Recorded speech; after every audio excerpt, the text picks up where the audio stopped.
Bismillahirrahmanirrahim. Assalamualaikum warahmatullahi wabarakatuh. Alhamdulillahi rabbil alamin. Wassalatu wassalamu ala asyrafil anbiya wal mursalin Sayyidina Muhammadin wa ala alihi wa ashabihi ajma'in, amma ba'd. Alhamdulillah, puan-puan, tuan-tuan, rakan-rakanku sekalian yang saya muliakan, pada hari ini dengan situasi dan kondisi yang cukup mengguncang, kita masih diberi kesempatan dan peluang oleh Allah Subhanahu wa taala untuk tetap mempelajari Al-Quran dan juga sunnah nabinya, yang kedua-duanya adalah merupakan minuman yang sangat segar, mata air yang jernih, yang dari kedua-duanya lah kita semua boleh mengambil ilmu yang sahih, ilmu yang boleh memuaskan segenap anasir dalam diri kita. Semoga pada hari yang mulia ini salawat dan salam dicurahkan oleh Allah Subhanahu wa taala kepada para anbiya, kepada kerabat, keluarga dan juga para sahabat yang mereka memiliki sumbangan yang begitu besar dalam penyebaran Islam, yang sekarang ini kita boleh merasakannya. Kita boleh merasakan nikmatnya munajat, kita boleh merasakan nikmatnya membaca Al-Quran, kita boleh merasakan nikmatnya masalah atau musibah ketika kita tangan dengan Al-Quran. Itu semua karena apa? Jasa baik, perjuangan yang tiada henti, perjuangan yang tulus daripada para sahabat, daripada kerabat Nabi sallallahu alaihi wasallam, dan khususnya daripada kegigihan Nabi kita Muhammad sallallahu alaihi wasallam. Allahumma salli wa sallim wa barik ala Muhammad. Hari ini kita akan membincangkan tentang kaidah yang keempat, bagaimana cara kita menangani permasalahan hidup kita melalui petunjuk ataupun melalui sunnah Nabi sallallahu alaihi wasallam. Baik, hadis yang akan kita bincangkan adalah hadis tentang berbaik sangka kepada Allah Subhanahu wa taala. Hadis tentang berbaik sangka kepada Allah Subhanahu wa taala. Bermakna melalui hadis yang akan kita bincangkan nanti ini, kita akan mencuba untuk menyelesaikan masalah kita dengan berbaik sangka kepada Allah melalui hadis yang diriwayatkan oleh sahabat Rasulullah yang mulia, yaitu Abu Hurairah, dan disebutkan dalam Sahih Muslim. Dan saya di sini merujuk kepada hadis qudsi dan juga hadis yang diriwayatkan oleh diriwayatkan oleh Imam Muslim dalam kitab hadis sahihnya. Okey. Bismillahirrahmanirrahim. An Abi Hurairah an Nabi sallallahu alaihi wasallam yaqul, Inna Allah azza wa jalla yaqul, Ana ma'a abdi idha huwa dhakarani wa taharrakat bi syafatahu. Dalam riwayat yang lain disebutkan, qala Allah azza wa jalla, Ana inda dhanni abdi bi wa ana ma'ahu haitsu yadhkuruni. Baik, kita mulakan perbincangan pada hadis yang disebutkan oleh Al-Imam Muslim dalam kitab sahihnya. Qala Allah azza wa jalla, jika dalam hadis ada sebutan atau ungkapan qala Allah azza wa jalla, itu maknanya bahawa Nabi menukil daripada firman Allah Subhanahu wa taala. Bermakna inilah hadis qudsi. Hadis qudsi itu hadis yang secara maknanya direct langsung daripada Allah Subhanahu wa taala, kemudian Rasulullah menyampaikannya. Maka Rasulullah menggunakan susunan, biasanya qala Allahu azza wa jalla, daripada Rasulullah sallallahu alaihi wasallam, qala Allahu azza wa jalla. Perhatikan firman Allah dalam hadis qudsi ini. Ana inda dhanni abdi bi, wa ana ma'ahu haitsu yadhkuruni. Ana, saya, itu kata Allah, aku. Inda dhanni abdi bi adalah berasaskan pada apa yang disangka oleh hambaku tentangku. wa ana ma'ahu, dan aku bersama hambaku itu, haitsu yadhkuruni, ya, sekiranya hambaku itu mengingatiku. Ya, itu daripada riwayat siapa tadi itu? Abu Hurairah, ya. Minta maaf, daripada ya, riwayat Abu Hurairah yang disebutkan dalam Sahih Muslim dan Sahih Al-Bukhari. Ya, Masya Allah, maknanya hadis ini muttafaq alaihi. Kita tak payah meragukan kesahihannya, namun kita berusaha untuk mencermati maknanya. Sebab saya ingat hadis ini banyak diguna pakai oleh kalangan umat Islam yang berusaha untuk menjustifikasi pengetahuan mereka tentang hidup akan menjadi selesa asalkan dengan sangkaan yang baik. Nah, sangkaan baik yang macam mana itu perlu dijelaskan, karena saya takut sampai pada satu tahap nanti kita bukan lagi bertuhankan Allah, tetapi kita bertuhankan firasat ataupun sangkaan kita. Ya, ini yang perlu saya nak kemukakan di sini. Baik, jadi saya jelaskan dulu hadisnya sebentar, ya. Nanti lepas tu kita akan kaitkan dengan bagaimana cara kita mengatasi permasalahan hidup kita berpaksikan sangkaan yang baik terhadap Allah Subhanahu wa taala. Okey. Ya, berdasarkan pada riwayat Imam Muslim dan juga Imam Al-Bukhari daripada sahabat, ya, mulia Abu Hurairah, ya, bahwa Allah Subhanahu wa taala telah berfirman dalam hadis qudsi, ana inda dhanni 'abdi bi wa ana ma'ahu haitsu yadhkuruni. Saya berdasarkan pada sangkaan hambaku tentangku, dan saya bersama hambaku sekiranya hambaku itu mengingatiku. Ya, dalam riwayat yang lain yang sahih, wa anna ma'ahu idza huwa dzakarani, dan aku bersama hambaku sekiranya hambaku itu mengingatiku, wa taharraqat bi syafatahu, dan kedua bibirnya bergerak mengucapkan kalimat zikir tentangku. Okey, saya bacakan syarahnya. Allah Al-Haq Subhanahu wa taala raufun rahimun bi ibadi, bahwa Allah Subhanahu wa taala itu adalah Maha benar yang begitu penuh belas kasih dan sayang terhadap hamba-hambanya. Wa qad amarna an nuhsina dhanna bihi subhana, dan kita ini semua diperintah oleh Allah agar berbaik sangka kepada Allah Subhanahu wa taala, ma'a ihsanil amal, disertai dengan amal yang ihsan, yang baik. Wa fi hadzal hadis al-qudsi al-jalil, dan pada hadis qudsi yang mulia ini, yukhbirun Nabi sallallahu alaihi wasallam an Rabbil Izzati jalla jalaluh.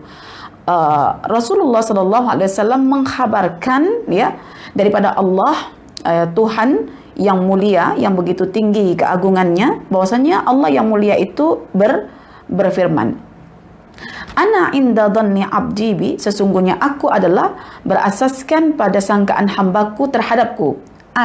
Maknanya adalah innallaha subhanahu inda muntaha amalil abdi bi, bahwasanya Allah Subhanahu wa taala itu adalah pada kemuncak apa yang diangankan oleh hambanya tentang Allah itu. Okey, saya baca syarah hadisnya. Min jinsi ma yadhunnuhu al-abdu fillahi sawaban aw iqaban, ya, bergantung pada jenis sangkaan hamba, adakah dia nanti akan mendapatkan murka Allah berbentuk hukuman, atau dia menyangka akan mendapatkan pahala dari sisi Allah, ya, berbentuk nikmat, khairan, yang baik, am syarran, ataupun yang buruk. Faman dhanna billahi amran aziman wajadah, maka barang siapa yang menyangka kepada Allah perkara yang besar, dia akan mendapatkannya.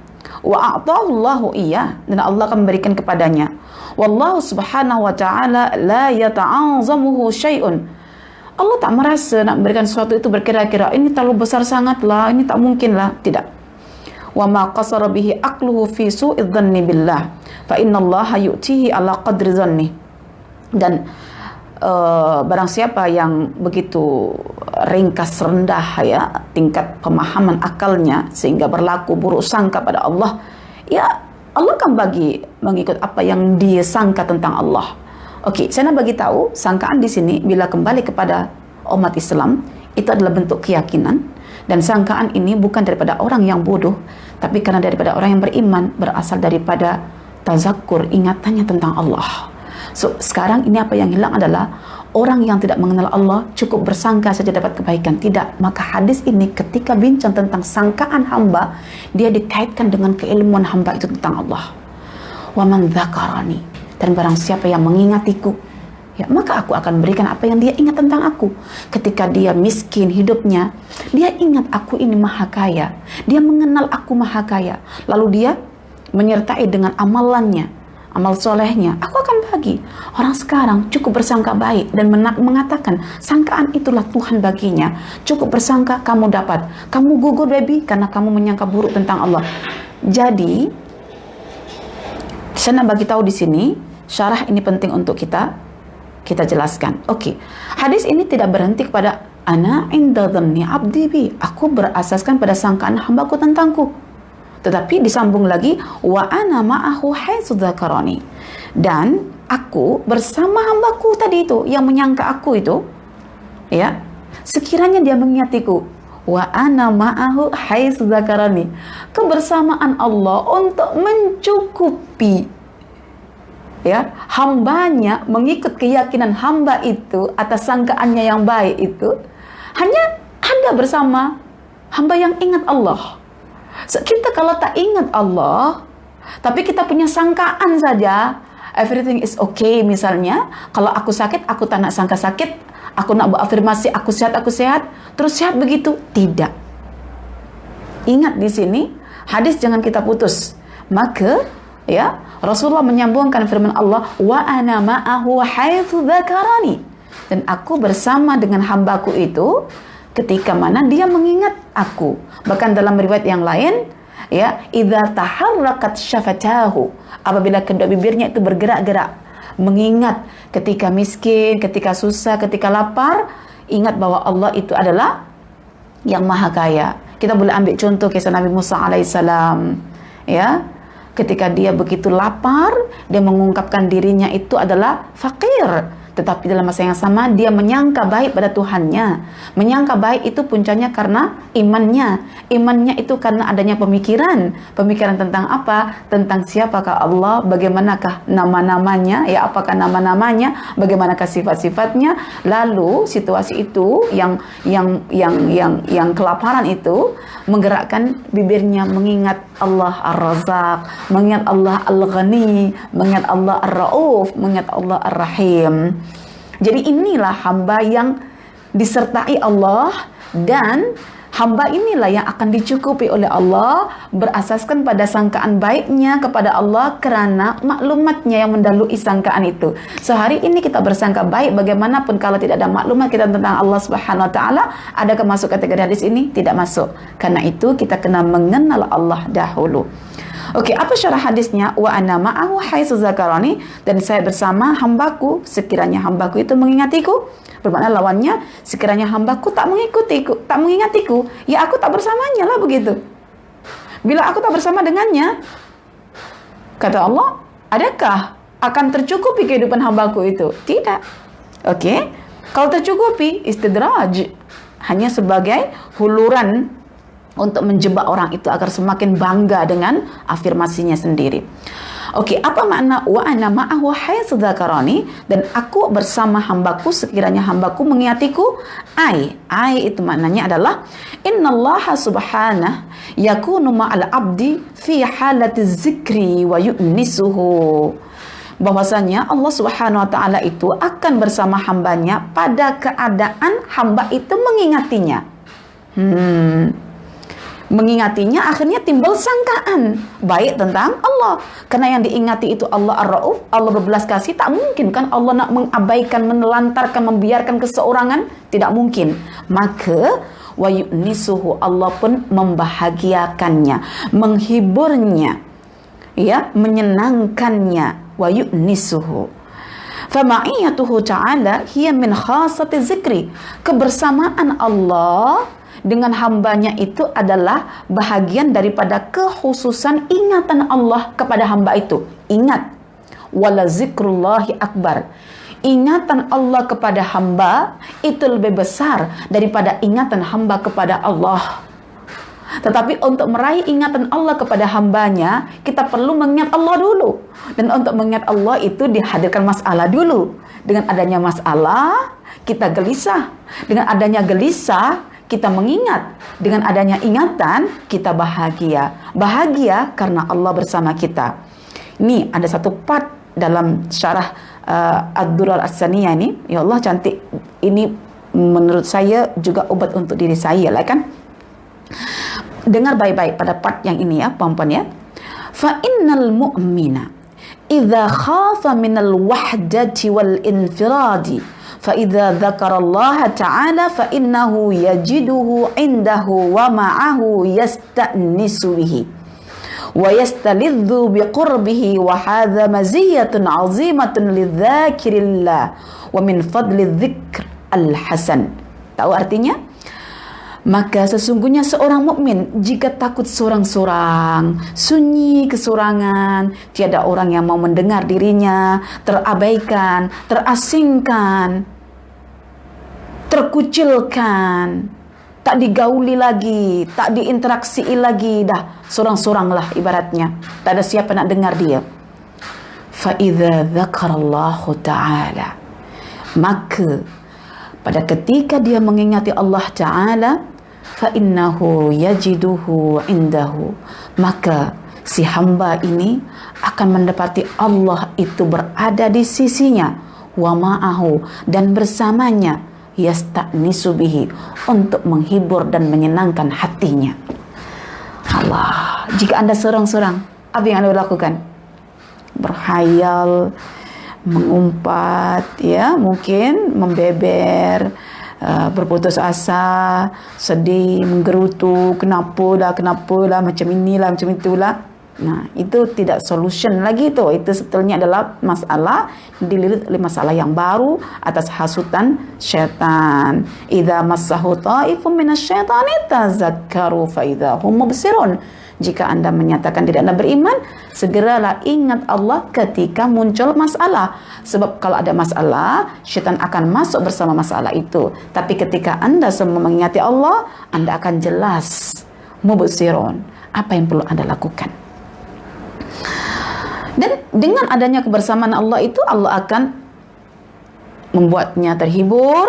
Lalu hamba yang bersama Allah itu akan merasakan kelezatan hidup bersama dengan kedekatannya dengan Allah. Wa hadhihi maziyatun 'azimatun. Dan ini merupakan satu keistimewaan yang luar biasa lizakirillah, untuk orang-orang yang mengingati Allah. Karena dalam surah Al-Ahzab, ya, kita diminta untuk ingat Allah. Kalau ingat Allah tak boleh sedikit, nanti bahagianya sedikit. Tengok di situ Allah berfirman apa? Idza dzakarullaha fadhkurullaha katsira. Jika kamu nak ingat Allah, ingatlah Allah sebanyak-banyak ingatan. Ada seorang salaf, ada seorang lelaki bertanya kepada salah seorang salaf, kam naqra'u minal Qur'an? Berapa banyak kita nak baca Al-Quran? Quran itu kan zikir kan?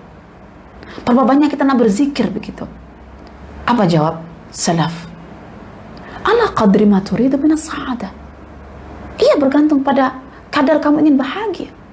Kalau kamu ingin bahagia, disenangkan hatinya oleh Allah, dihibur oleh Allah, rasa lezat hidup ini, ya banyakkan zikir. Dan selalunya orang banyak zikir itu karena ada banyak masalah. Ya, maka masalah bukan sesuatu yang salah, tapi yang salah adalah kenapa kita tidak menjadi orang yang berbaik sangka kepada Allah. Wa min fadli dzikri al-hasan, dan ini juga termasuk keutamaan zikir. Jadi keutamaan zikir itu hanya diperolehi oleh orang yang beriman, yang mengenal Allah, sehingga ketika ada masalah dia bersangka baik pada Allah. Dalam sangkaannya itu lisannya akan mengucap apa? Bukan mengucap afirmasi, tapi mengucap kalimat zikir. Mengucap afirmasi, kalimat zikir, dua benda yang sangat berbeza. Perasaan tak perempuan sekarang? Ada orang sekarang berbaik sangka pada masalah disertakan dengan afirmasi. Masalahnya sakit, tetapi dia tidak ingat Allah Asy-Syafi. Ketika dia sakit, yang dia ingat afirmasi. Yang diingat adalah apa? Aku sehat, aku kuat, aku sembuh. Adakah ini panduan dari Al-Quran dan As-Sunnah? Apa sunnah Nabi? Kita tak pernah mendapati para sahabat melakukan perkara seperti itu. Kita tak pernah mendapati Nabi kita melakukan perkara seperti itu. Tapi kita mendapati hari ini hadis sahih daripada dua imam, Imam Muslim, Imam Al-Bukhari. Kalau Anda belajar hadis, ya, martabat hadis yang paling tinggi adalah ma ittafaqa alaihi al-Bukhari wa Muslim. Apa yang disepakati oleh Bukhari dan Muslim. Lalu yang kedua, apa yang dikeluarkan oleh Imam Bukhari. Lalu yang ketiga, apa yang dikeluarkan oleh Imam Muslim. Lalu yang ketiga, apa yang mengikut syarat Imam Bukhari walaupun Imam Bukhari tak keluarkan, ataupun apa yang mengikut syarat Imam Muslim walaupun Imam Muslim tak mengeluarkan, ataupun yang mengikut syarat Imam Bukhari dan Muslim walaupun tidak mengeluarkannya. Contoh, Al-Imam Al-Hakim dalam kitab hadisnya Al-Mustadrak. Itu termasuk kitab yang tinggi levelnya. Selepas apa yang disepakati Bukhari dan Muslim. Karena apa? Hadis yang dikemukakan oleh Imam Hakim adalah hadis-hadis yang mengikut syarat Imam Bukhari dan Muslim. Ini kalau kita belajar ilmu hadis. Ya. Maka ini hadis sahih. So, kita terima, tapi nak mengamalkannya macam mana? Kita perlu petunjuk daripada para syurrahul hadis. Okey. Dari sini puan-puan dan tuan-tuan, saya tak nak panjang lebar karena keterangannya panjang sangat. Saya nak memberikan satu ingatan kepada diri saya, keluarga saya, ya, rakan-rakan sekalian. Jika kita ada masalah, ya, langkah kita yang keempat adalah kita berbaik sangka kepada Allah. Selepas langkah kita yang pertama apa? Mengucapkan kalimat innalillahi wa inna ilaihi raji'un. Allahumma ajurni fi musibati wa akhlif li khairan minha. Iya kan? Kemudian yang kedua, kita diminta untuk bukan sabar dulu. Kita diminta untuk berfikir sejenak, jangan terburu-buru dengan mengutip hadis Aisyah ya, agar kita berlaku rifq, ya, santai, tenang, rileks, penuh dengan kelembutan. Dan yang ketiga, baru kita bersabar, ya. Ya, sabar ini adalah nasihat Qur'ani, juga nasihat sunnah Nabi. Ya, maka Nabi SAW mengajar kita untuk bersabar. So kita tasdik sunnah Nabi, kita ambil ingatan itu. Dan yang keempat, baru kita berbaik sangka. Dengan siapa? Dengan Tuhan yang memberikan musibah. Tuhan yang mana? Ini yang perlu kita tahu. Tuhan yang memiliki nama dan sifat-sifat. Namanya apa? Namanya Ar-Rahman, Ar-Rahim, ya, Ar-Rauf, ya. Namanya adalah Al-Latif, Al-Khabir, dan lain sebagainya. So, kita mengingat nama-nama tersebut selari dengan kita punya masalah. Kalau masalahnya sakit, yang kita ingat Allah Asy-Syafi, ya, Allah Ar-Rahim. Kalau kita dalam masalah kemiskinan, yang kita ingat adalah Allah Al-Ghani, ataupun Allah Ar-Rahman, ataupun Allah dengan nama-namanya yang lain yang sudah kita pelajari. Ya, bila kita kurang ilmu, hati terasa tertutup, belajar tak pandai-pandai, ya, mungkin kita akan ingat nama Allah Al-Alim, kita akan ingat nama Allah Al-Fattah, Al-Khabir, ya, dan lain sebagainya. So, sebelum kita berbaik sangka pada Allah, kita kenal Allah. Karena hasil pengenalan kita pada Allah adalah menunjukkan Allah itu baik, Allah itu indah, Allah itu sempurna. Jika ada masalah dan itu merupakan perbuatan Allah kepada kita, so kita akan dalam hati mengatakan, bukankah aku dah kenal Allah? Allah itu baik, Allah itu indah, Allah itu sempurna. So, apa yang perlu aku lakukan? Aku nak berbaik sangka. Dengan cara apa? Mengingati Allah. Ingat Allah yang mana? Yang sesuai dengan masalahku. Masalahnya apa? Aku kelaparan. So, ingat siapa? Allah Al-Ghani. Allah Al-Ghani. Allah yang akan mencukupi kita punya keperluan jasad kita. Allahu Akbar. Kan amat jauh. Nampak tak perbezaan baik sangka dalam perspektif sunnah Nabi dengan baik sangka dalam perspektif manusia hari ini tanpa bingkai wahyu. Sangat berbeza. Ya. Karena itu ada seorang ulama juga mengatakan bahwa Ana inda dhanni abdi, aku berasaskan sangkaan hambaku. Sangkaan di sini bukan sangkaan dalam arti kamus bahasa Melayu, yaitu menyangka 50-50 gitu. Tak. Sangkaan di sini kata Al-Imam Ibnu Ashur, jika sangkaan itu kembali kepada orang beriman, sangkaan itu bermakna yakin 100% tanpa ada 0.1 keraguan. Ya, dengan mengutip Al-Quran dalam surah Al-Baqarah ayat 46 mengenai ciri orang yang khusyuk adalah alladzina yadhunnuna annahum mulaqu rabbihim. Adakah nak berjumpa dengan Allah itu perlu sangkaan? Dia perlu keyakinan. Kalau kita masih menyangka akhirat itu 50% itu boleh berlaku, 50% tak berlaku, itu namanya kita ragu. Nah, kalau yakin, itu namanya tidak ada keraguan walaupun 0.1. Tapi Al-Quran menggunakan kata yazunnun, maka Al-Imam Ibnu Ashur mengatakan kata zon yang diartikan sangkaan jika kembali kepada umat Islam yang beriman, maka itu sebentuk keyakinan. Namun jika kembali kepada orang kafir, itu sebentuk keraguan. So kita berada pada posisi zon yang mana? Kalau ikutkan hadis ini, berada pada posisi zonnya orang mukmin, yaitu hamba yadhkurunallah, hamba yang mengingati Allah. Oke, faham dari sini ya keterangan hadis ini? So ustazah, apa hubungan hadis ini dengan masalah kita hari-hari? Baik. Oke. Hidup kita ketika kita menghiasi dengan sejuta impian, lalu impian itu tidak dimunculkan oleh Allah. So kita mengimpikan misalnya misalnya punya pekerjaan yang tinggi, cukup gaji, tapi Allah tak bagi. So impian kita tidak tercapai walaupun kita sudah masuk university yang katanya akan melahirkan graduasi yang boleh menjadi seorang CEO misalnya, tapi tak jadi juga misalnya. Ini kan antara impian ya dengan reality berlaku gap. So selalunya ya reality yang tidak menepati impian itu akan membuat tertekan jiwa, akhirnya stres, depresi. Ini masalah kan? Iya, masalah. So bagaimana cara menyelesaikan masalah ini? Jika kita sudah beriman, kita gunakan iman itu sebagai alat untuk mengatasi masalah kita.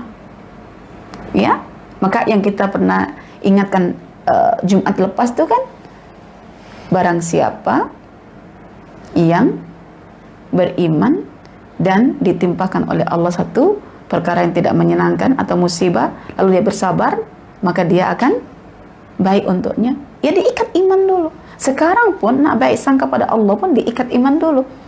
Oke, beriman. Baru kita akan menyangka, oh kalau saya bekerja jadi seorang CEO, sudah tentu tak baik. Apa itu tak baik? Sesuatu yang baik akan diberlakukan oleh Allah, sesuatu yang tak baik pasti akan dihindarkan oleh Allah. Bahkan Anda ketika dilorongkan Allah pada satu kesesatan, untuk supaya Allah mengutip Anda dan dilorongkan pada berpetunjukkan gitu ya, hidayah, itu adalah lorong yang terbaik untuk Anda dahulu. Betapa ramai kawan-kawan kita kan sebelumnya ini beria-ia sangat dengan ilmu-ilmu barat ya, ketika dibagi Al-Quran dan sama-sama perbincangan tentang baik sangka misalnya amat berbeza. Yang memuaskan adalah yang Al-Quran. So daripada dulu yang tersesat, sekarang pada cahaya Al-Quran nampak keinginan untuk menjadi lebih baik itu besar. So itu semua adalah kebaikan dari Allah Subhanahu wa Ta'ala. Iya. Seorang istri boleh bersabar ketika impiannya gagal memiliki suami yang baik hati. Suaminya sangat kasar, keras, tapi lama-kelamaan istri itu boleh menghadapi karena suaminya itu. Dari mana asalnya? Daripada pilihan Allah, di mana Allah berikan suami yang garang, yang kasar. Kan begitu. Kita ini kalau punya Tuhan, kita tidak akan seorang-seorang. Kita akan bersama Allah. Kita akan disenangkan oleh Allah. Sehingga satu ungkapan yang saya tak pernah lupa adalah, jika kamu dalam keadaan gelisah, ya, maka Allah akan menyeret kamu untuk mengingatinya. Dengan mengingatinya, kamu akan bahagia. Ketahuilah, bahagia itu jalannya daripada kegelisahan terlebih dahulu. Oke. Saya nak bagi contoh ya, kaitan baik sangka ini dengan ini ya, dengan masalah kita. Okey, supaya kita boleh apply kita punya solusi pagi hari ini untuk kehidupan kita, tak kisah kehidupan mana saja, sebagai seorang pendidik, sebagai seorang pendakwah, sebagai seorang pekerja, sebagai seorang staf, bos dan lain sebagainya ya. Semuanya pasti ada masalah dan kuncinya kita kena berbaik sangka, dan mari kita ambil contoh apa masalah yang berlaku. Satu ketika, ya, bagi saya bagi contoh sirah ya. Satu ketika Umar bin Al-Khattab tertimpa musibah di mana menantunya yang merupakan suami kepada Hafsah, anaknya ini, meninggal dunia, ya, mati. Tapi di dalam buku ini tak dijelaskan dia meninggal ke tidak, tapi yang jelas Hafsah itu menjanda, ya. Hafsah menjanda, ya. Tak dijelaskan adakah suaminya Hafsah itu bercerai dengan Hafsah karena kekufurannya, ataukah suaminya itu meninggal. Wallahu alam, saya tak mengkaji ke situ. Cuma dalam buku ini dikatakan ketika Hafsah menjanda. Seorang ayah apabila tengok anak perempuan yang dikasih itu menjanda, itu mungkin sesuatu yang mendukakan, ya, yang menyedihkan, yang menggelisahkan. So ini masalah ke tidak? Masalah. So pertama langkahnya adalah ucap innalillah. Kedua, Allahumma jurni fi musibati, berdoa ya, semoga Allah bagi pahala. Tenang, relax ya, santun dulu. Yang kedua, berfikir sejenak, karena bila kita berfikir hari ini, esok akan jadi milik kita punya keputusan tu. Lepas tu kita bersabar, barulah kita ambil solusinya, begitu kan, berbaik sangka. So ketika Hafsah ini menjanda, ya Allah subhanahu wa ta'ala, ya Allah, Umar ini rasa sedih luar biasa sehingga dia mondar-mandir berusaha untuk menawarkan anaknya ini kepada sahabat-sahabatnya. So Umar akhirnya pergi, ya, Umar radhiyallahu anhu pergi menuju sahabat yang paling mulia, yaitu Abu Bakar As-Siddiq, dan menawarkan Hafsah untuk Abu Bakar As-Siddiq. Dan apa kata Abu Bakar? Abu Bakar tidak berkata dan tidak memberikan jawaban sedikit pun, tetapi Abu Bakar diam membisu. Bila Abu Bakar diam membisu, bermakna Abu Bakar tak nak, kan? So Umar tahu bahwa Abu Bakar tak berkenan. Seandainya anda punya sahabat, anda menawarkan anak anda kepada sahabat, sahabat diam, rasa macam mana? Sedih, kan? Sedih. Umar tak mau diam. Dia berjalan lagi dan pergi menuju Uthman, sahabat Uthman bin Affan radhiyallahu anhu. Sama kepada Uthman, Umar bin Al-Khattab menawarkan Hafsah. Lalu apa kata Uthman? Uthman mengatakan, wahai Umar, untuk sementara ini aku tak mau menikah semenjak aku ditinggal oleh siapa? Oleh Ruqayyah, ya, oleh Ummu Kulsum dulu, ya. Jadi Uthman dinikahkan Nabi, ya, dengan putrinya, ya, yang bernama Ummu Kulsum. Ketika Ummu Kulsum meninggal, Umar datang menuju Uthman. Uthman kata, minta maaf wahai Umar, sementara ini aku tak nak menikah. Ya Allah, adakah Umar tak berbaik sangka pada Allah? Umar berbaik sangka kepada Allah. Baik sangkanya itulah dia berusaha untuk menawarkan kepada calon-calon yang terbaik, begitu, ya. Ya Allah. Lalu akhirnya tidak ada jalan lain bagi Umar kecuali Umar pergi menjumpai Nabi dan mengeluhkan perkara ini kepada Nabi sallallahu alaihi wasallam, ya. Selepas kepada Abu Bakar dia membisu, kepada Uthman pun tak mau menikah lagi, datanglah kepada Nabi. Bukan nak meminta Nabi untuk menikahi Hafsah, bukan. Nak mengeluhkan tentang anak perempuannya. Bagi Umar tidak ada nak berfikir anakku harus menjadi istri Nabi, gitu, tak ada. Maka ditawarkan pada sahabat-sahabat dululah. Tapi tengok ketika Umar mengadukan kepada Nabi sallallahu alaihi wasallam, apa kata Nabi? Ya Allah, kata-kata Nabi dalam riwayat Imam Al-Bukhari, ya. Nabi mengatakan, Hafsah akan dinikahi oleh seorang lelaki yang lebih baik daripada Uthman, dan Uthman akan dinikahkan kepada seorang perempuan yang lebih baik daripada Hafsah. Faham maksudnya, perempuan? Nabi mengatakan kepada Umar bahwa Hafsah akan dinikahi oleh lelaki yang lebih baik daripada Utsman, dan Utsman akan dinikahkan kepada wanita yang lebih baik daripada Hafsah. Pertanyaannya, siapakah lelaki yang lebih baik daripada Utsman? Nabi? Siapakah perempuan yang lebih baik daripada Hafsah? Perempuan yang lebih baik daripada Hafsah yaitu Ruqayyah, anak Nabi sallallahu alaihi wasallam. Bermakna anak-anak Nabi itu lebih baik daripada istri-istri Nabi, dan Nabi tentunya lebih baik daripada sahabat-sahabatnya. Masya Allah. Tak lama kemudian lalu Rasulullah sallallahu alaihi wasallam pergi menjumpai Umar dan meminang Hafsah dari tangan Umar bin Al-Khattab. Nabi mendatangi Umar dan meminang anaknya Umar yang berstatus janda, Hafsah, dinikahi oleh Umar. Dan Rasulullah lepas meminang Hafsah, Rasulullah menikahkan putrinya yang bernama Ruqayyah kepada Utsman. Lalu datanglah Abu Bakar dan mengatakan, wahai Umar, yaitu selepas Umar menikahkan putrinya pada Rasulullah, Abu Bakar datang mengatakan, tengok akhlaknya Abu Bakar. Abu Bakar menjumpai Umar sambil berkata, jangan marah kepadaku ya Umar. Sebenarnya Rasulullah pernah menyebut Hafsah, dan aku tidak mungkin menyebarkan rahasia Rasulullah. Seandainya Rasulullah tidak menyebut Hafsah, tentu aku akan nikahi Hafsah. Tengok di situ. Jadi perempuan jika disebut oleh Rasulullah, maknanya Rasulullah ada sesuatu di situ.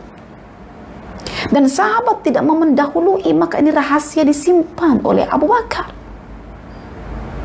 Ketika dapat tahu Hafsah menjanda, ditawarkan kepada sahabat yang namanya Abu Bakar As-Siddiq. Sahabat Abu Bakar As-Siddiq diam, tak memberikan jawaban. Oh, Rasul sudah menyebutkannya. Tak, dia diam. Seandainya Rasul tak menyebut, Abu Bakar sudah nikahi si Hafsah itu. Oke, tengok di sini. Kita boleh tengok di sini adalah bahwa menghadapi musibah itu dengan lapang dada, dengan tenang, tidak menggerutu marah-marah pada Abu Bakar. Oh, tak peduli dengan aku ya, kau tengok anak aku begini, kau tak nak kahwin kan, tengok anak kau nanti kalau punya masalah nih, suaminya meninggal, aku tak akan peduli lagi. Tak, dia diam. Dia datangi sahabat-sahabat, hujungnya datang pada Rasulullah. Rasulullah mengambil putrinya, dinikahi oleh Rasulullah. Kenapa? Karena baiknya sangka Umar bin Al-Khattab. Baiknya sangka Umar bin Al-Khattab pada siapa? Pada Allah Subhanahu wa taala. Mengapa? Karena beliau sudah mengenali siapakah Allah Subhanahu wa taala, sebagaimana kita hari ini. Oke? Jadi ini yang kita katakan, baik sangkanya seorang hamba yang beriman akan membawa pada kesudahan yang baik, wala akibatu lil muttaqin, dan kesudahan yang baik hanya bagi orang-orang yang bertakwa. Siapakah orang yang bertakwa?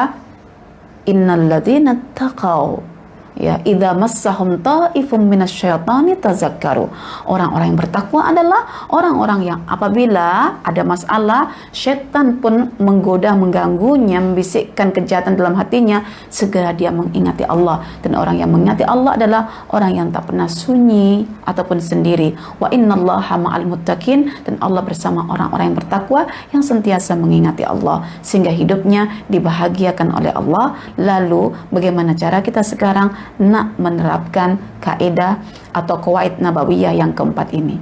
Tak lain tak bukan adalah mari kita tasdik sunnah Nabi sallallahu alaihi wasallam, sedaya upaya kita berazam untuk menerapkannya, seterusnya kita serah pada Allah. Fa idza azamta fatawakkal 'ala Allah, innallaha yuhibbul mutawakkilin. Aqulu qawli hadza wa astaghfirullah li wa lakum. Wassalamu alaikum warahmatullahi wabarakatuh.